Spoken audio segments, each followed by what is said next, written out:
Imagine stepping through a veil of time into an American kitchen circa 1920.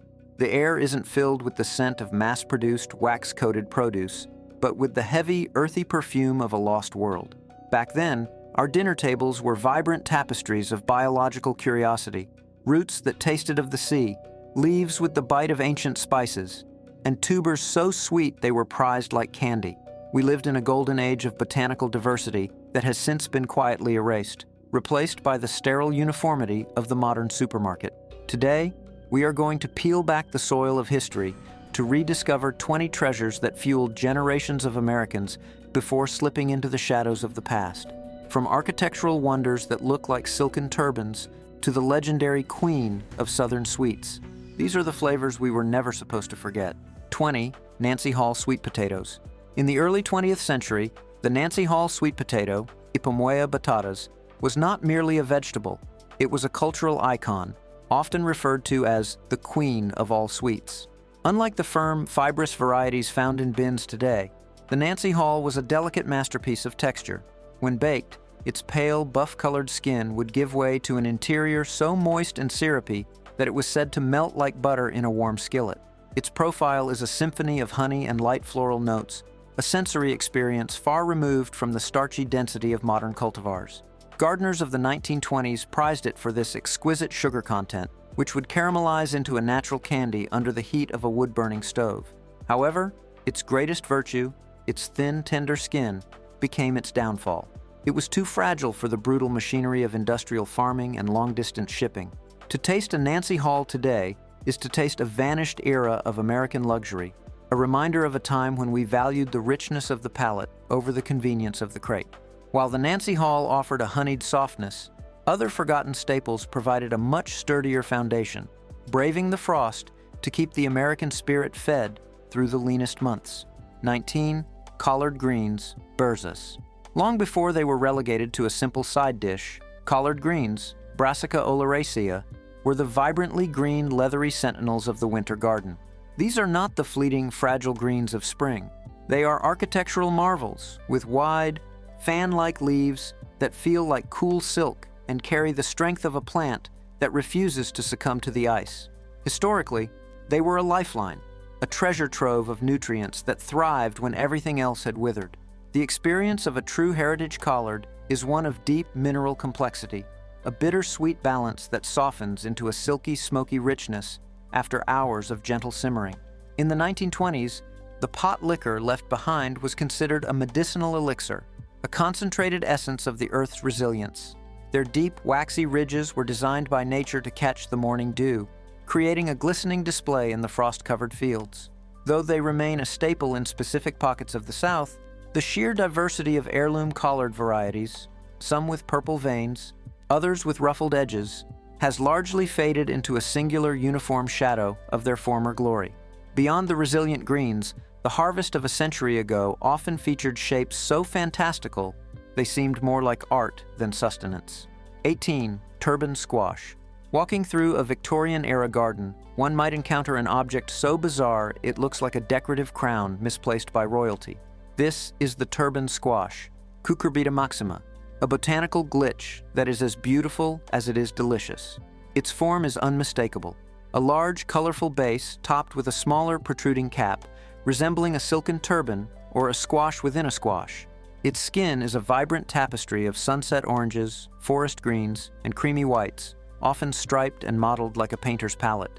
Inside this ornate shell lies a dense, fine-grained flesh with a flavor reminiscent of roasted hazelnuts and toasted flour. It is a jewel of the cellar, capable of lasting through the harshest winters, while its flavors only deepen and concentrate. In the early 1900s, it was a centerpiece of the autumn table, valued for its dual role as a stunning decoration and a rich, savory meal. Today, its complex geometry makes it difficult for modern peeling machines to process, leaving this magnificent sculpted fruit to be remembered mostly as a curiosity rather than the culinary treasure it truly is. While the turban squash commanded attention with its form, other forgotten plants preferred to hide their magic in their scent, acting as the secret fragrant heart of the homestead. 17. Lovage, Levisticum officinale. If you were to brush against a tall, lush cluster of lovage, Levisticum officinale In a 1926 kitchen garden, you would be instantly enveloped in a cloud of intoxicating aroma. This towering perennial, often reaching 6 feet in height, was once the secret ingredient of the American housewife. Its hollow architectural stems and vibrant green, celery-like leaves hold a flavor that is best described as a concentrated symphony of celery, parsley, and a hint of dark floral anise. It is a sensory powerhouse. A single leaf can transform a gallon of broth into something deeply savory and sophisticated. In an era before artificial flavor enhancers, Lovage was the earth's own Maggie, a plant that provided a rich, umami-like depth to every stew and roast. Its seeds were chewed as breath fresheners, and its stalks were candied like sweets. Despite its vigor and its status as a permanent, reliable resident of the garden, Lovage has been largely replaced by the more mild, predictable celery, leaving us with a paler, less fragrant version of the dishes our ancestors once savored. From the aromatic whispers of Lovage, we move to a plant that demands a bolder presence on the tongue, a vegetable that carries the untamed energy of the wild. 16. Mustard greens. There was a time when the American palate craved the exhilarating sting of the earth, a sensation perfectly captured by mustard greens, Brassica juncea. These aren't the mild, timid leaves we often find in plastic bags today. These were the brown mustard varieties, exuberant and fierce. Their leaves are often frilled and textured, resembling a lush green lace that hides a surprising heat. The experience of eating them is an awakening, a sharp, peppery bite that clears the senses, followed by a lingering, earthy sweetness. A century ago, they were the tonic of the spring, believed to wake up the body after a long, dormant winter. Their vibrant emerald hue and ruffled edges made them a visual delight in the garden, a texture that invited the touch. As agriculture shifted toward milder, one-size-fits-all flavors, the bold, brassy personality of the heirloom mustard green was slowly quieted. We traded their spirited mustard oil kick for the neutrality of iceberg lettuce, losing a vital spark of culinary electricity in the process.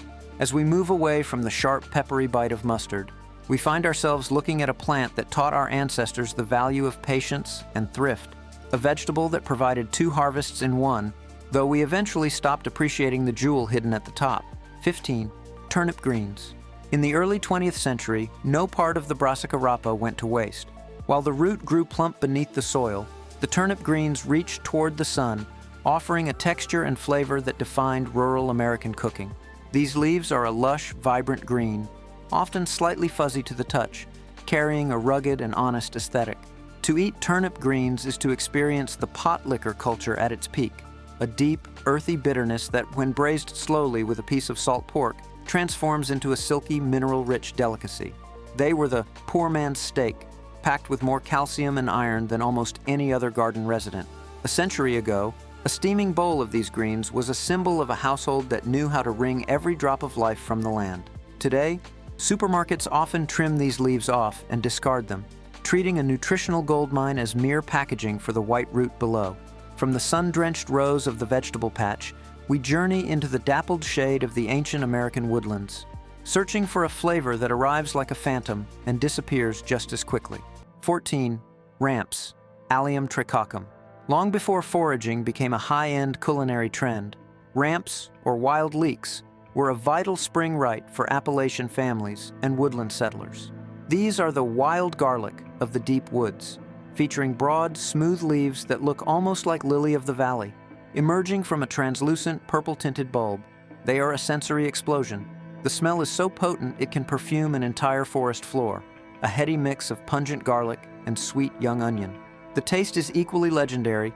It is the wild, untamed cousin of the leek, possessing a spicy, savory depth that cult followers today still hunt for.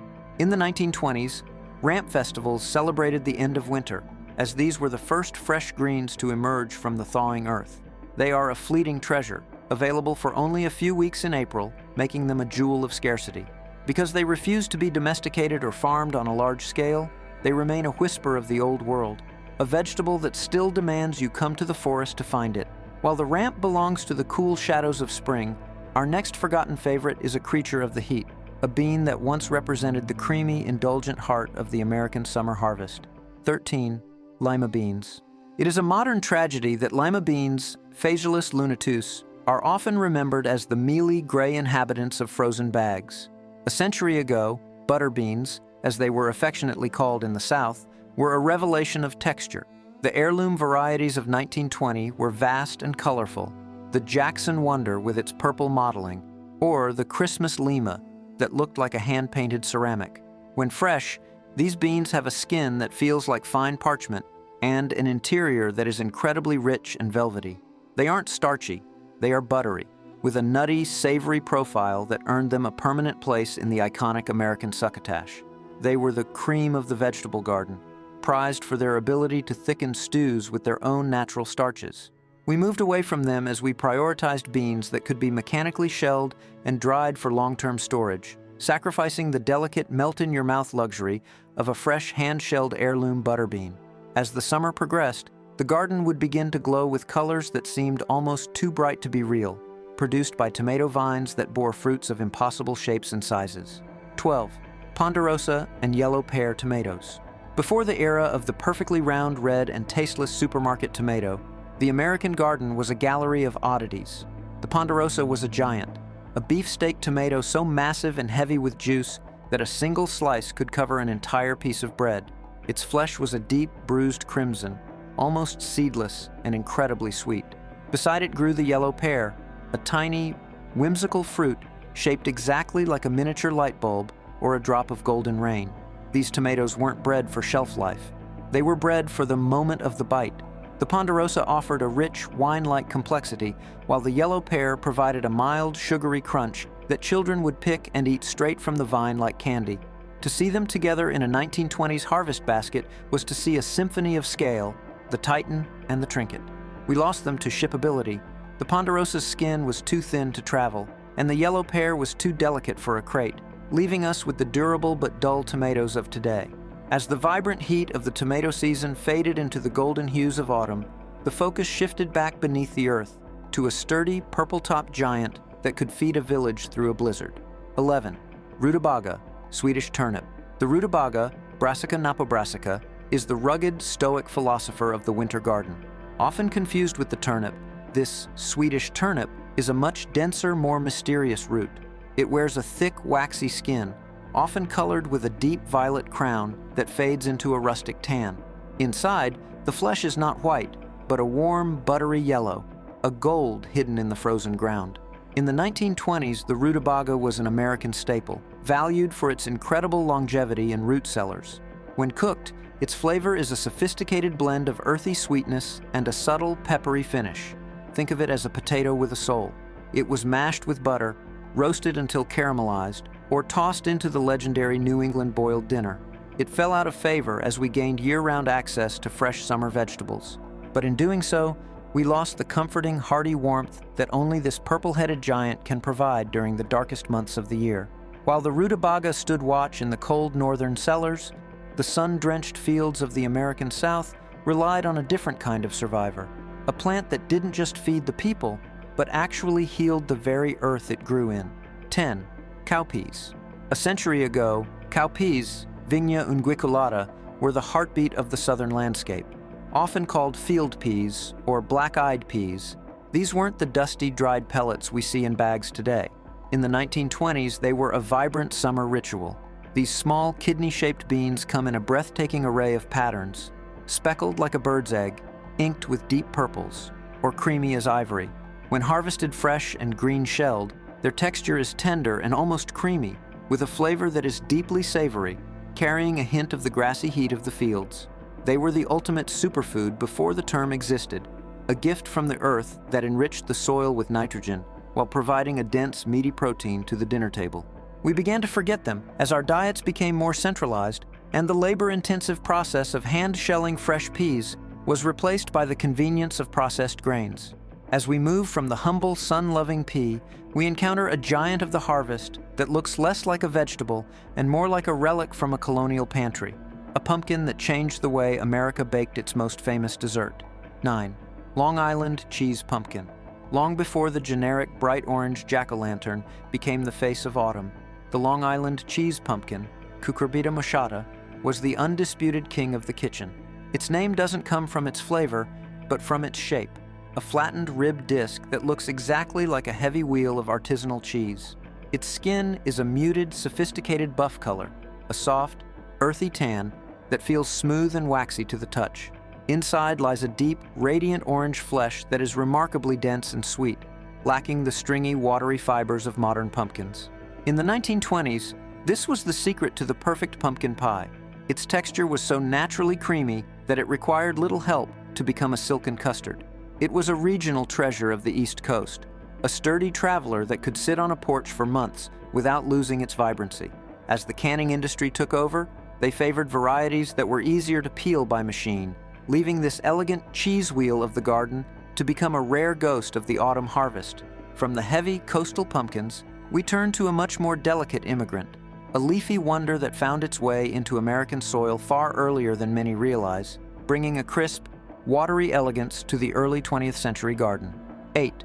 Bok Choy. While often associated with modern global cuisine, Bok Choy, Brassica rapa, subspecies chinensis, was already weaving its way into American gardens 100 years ago, particularly in coastal regions and immigrant communities. To the gardener of 1920, it was an exotic marvel.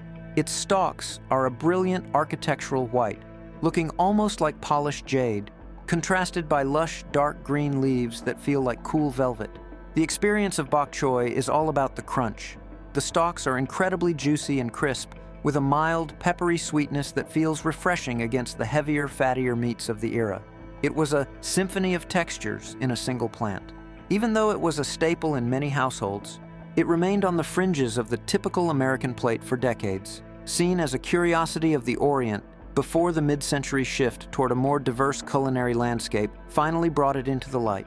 Though the heirloom varieties of a century ago were often much larger and more flavorful than the baby versions we see today.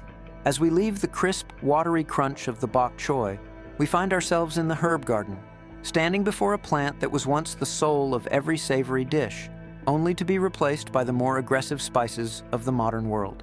7. Summer savory. In 1920, no spice cabinet was complete without a dried bundle of summer savory, Satureia hortensis. Known as the bean herb, this delicate, slender plant with its tiny, needle-like leaves was the essential seasoning for the American homestead. Its aroma is a complex, vibrating chord, a mixture of thyme, mint, and a sharp, peppery bite that isn't as harsh as black pepper. It feels soft and feathery in the hand, but on the tongue, it provides a warm, clean heat that elevates the flavor of meats and legumes without overpowering them. It was a staple because it was easy to grow and even easier to dry, providing a vibrant green flavor even in the dead of winter. We forgot summer savory as we moved toward premixed seasonings and the dominance of black pepper and dried oregano, losing the subtle aromatic bridge that once connected the flavors of our ancestors' stews. From the delicate scented leaves of savory, we finish this chapter with a vegetable that looks like it belongs on another planet, a bizarre, swollen stem that was once a common sight on the American dinner table. 6. Kohlrabi. The kohlrabi, Brassica oleracea, is perhaps the most visually striking, forgotten vegetable of the early 1900s. It looks like a Sputnik satellite resting on the soil, a pale green or vibrant purple bulb that grows above the ground, with long leafy arms reaching out in every direction. Despite its alien appearance, it was a cherished staple, especially in German-American communities.